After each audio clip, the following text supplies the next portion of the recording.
guys, it's Sam. So a few days ago, I went on Instagram and I asked you guys to submit some questions about anything because I feel like I haven't done one of these videos in a while. So as promised, that's what we're doing today. And to be honest, guys, I didn't get too many questions, but that's okay because I can just give longer responses to the questions.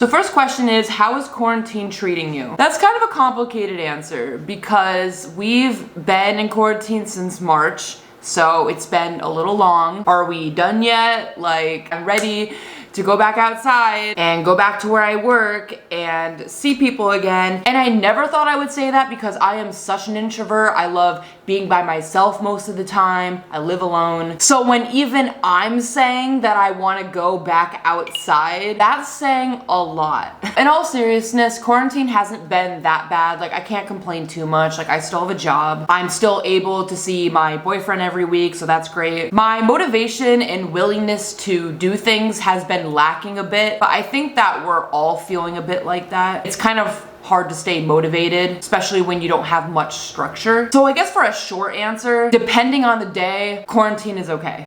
Next question, how can you support a friend that struggles with their identity? So honestly, I think there are a few ways to go about it. It depends on the situation as well. I feel like the best way to support any friend who is struggling with their identity or trying to figure things out in general is just be there for them. Be willing to listen. Even if you can't physically be there for them, just letting them know that they can tell you anything and you will support them with whatever decision they make. So I guess just reassuring your friend that you will always be there for them. I think your friend will really appreciate that. And also, I think words of motivation really help people too. I think if you just tell your friend like, hey, it's okay, you don't have to have everything figured out right now. Whatever you come to terms with is totally valid. Just stuff like that.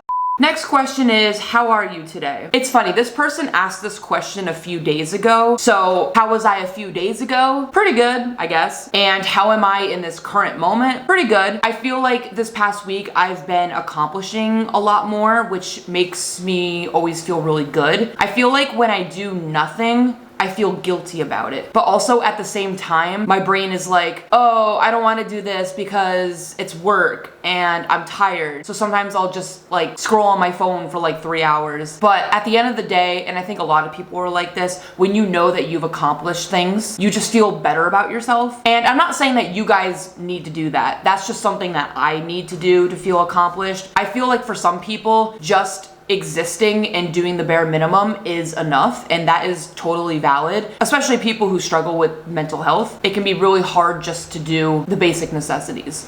This says, not a question, but I love the pictures you have hanging. Oh yeah, so the screenshot that I took on Instagram when I asked questions, I showed the pictures of Chandler and I on the wall, so that's what they're referring to. I got those pictures off of Mixed Tiles. It's $12 a picture, and you can choose what picture frame you want. And they're really nice because you can just stick it to the wall, and if you want to change it up, you can just take it off of the wall and stick it somewhere else. It's really cool. So again, the app is called Mixed Tiles.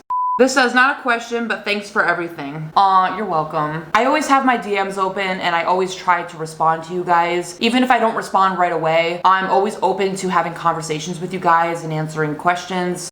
What's your Christmas wish? That's a good question. I know this sounds really cheesy or whatever, but this Christmas, I just wish for like love, peace, happiness, the support from my family. I just want everything to go smoothly. I want myself and people I know to be healthy. My perspective this whole year has changed since last year. Everything I want this year is so much different than what I wanted last year. And I think the whole pandemic has really changed a lot of people's perspective on things. But I think especially this year with me coming out and everything, I just really want the continuous love and support from my friends and family, and just for everyone to be safe, healthy, and happy. Again, I know that sounds cheesy, but it's for real.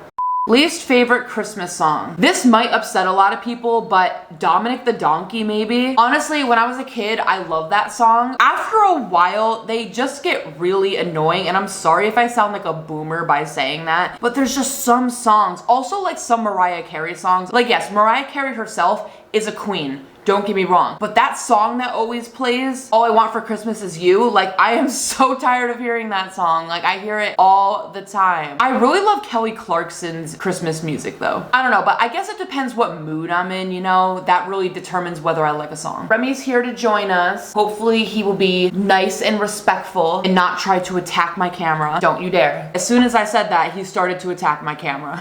This says, what's something you look forward to during the holidays? I think just the Christmas spirit in general, like Christmas music, setting up and decorating the tree, decorating my apartment, making Christmas cookies or something, seeing friends and family when I can. Obviously, because of the pandemic, I barely see anyone. Also, I'm just busy during the week, and a lot of my friends are busy with work as well, so I'm like barely seeing anyone. But obviously on Christmas, I'll be seeing my family. Chandler and I are gonna have our own Christmas as well, which will be really fun. This will be our first Christmas at this apartment this year. I think living on my own, it's been a little difficult to feel the Christmas spirit. I've been trying the best I can with like decorating and having a tree. In the past, it felt more like Christmas because when I was home, we would go out and get a Christmas tree and we would all decorate the tree and there would be Christmas music on all the time and I was around family all the time because I lived at home. So now that I've moved out and I'm like alone most of the time, other than weekends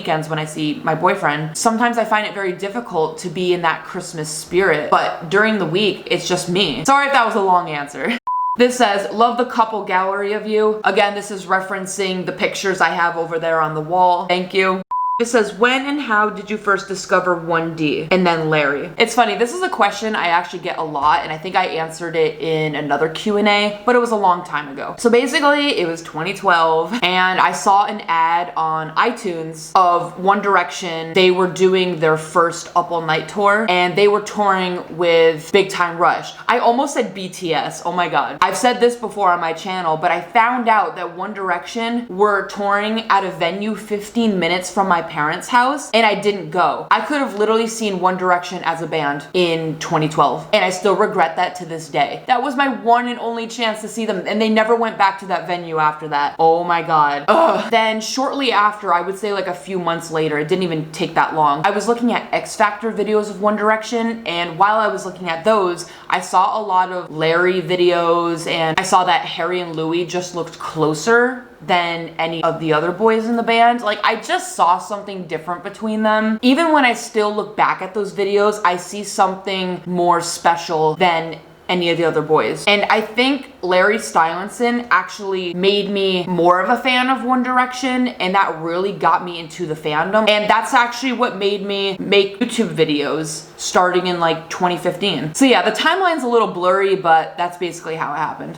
This says, how are you genuinely doing? Are you sleeping well, eating enough, drinking water, etc.? Yes, thank you for asking. I actually have water right next to me. I drink water all day. If anything, I feel like I eat too much, so I'm good in that department. If anything, I need to eat less. And my sleep schedule could be better, but that's my fault. It's not like I can't get to sleep, it's that I choose not to go to bed on time. But my problem is that I'll be up on my phone, scrolling through TikTok or Instagram, YouTube, etc. So I would say everything is good, but I should fix my sleep schedule and I should really try to get up earlier. Like sometimes I get out of bed at like 11 in the morning or noon and that's a really bad habit. I've also been working out every day. I'm trying to lose weight. I'm not saying I'm fat or anything, but I have gained a lot of weight. I'm not trying to promote this thing like, oh, you should be skinnier, but I'm saying I'm trying to be healthier.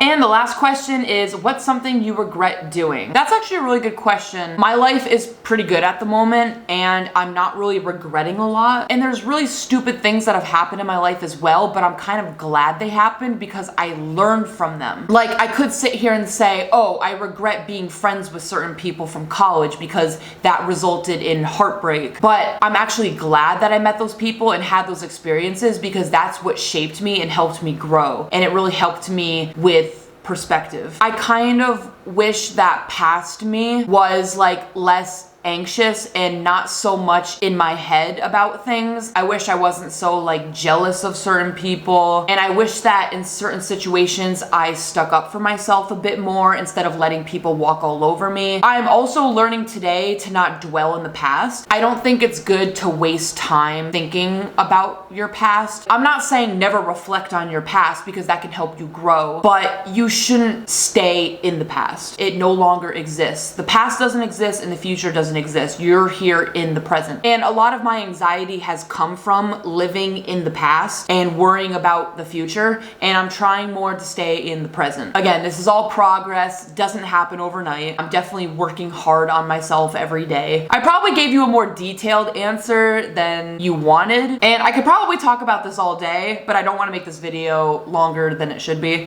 So thank you guys for submitting these questions. They were really good questions. And maybe write down below, what are your holiday plans? How has quarantine been going for you guys? And what are you up to, you know? I love doing these Q&As because I feel like I can connect to you guys more. But anyway, I make a video whenever I want, so like and subscribe. All my social media is down in the description, and I will see you guys later.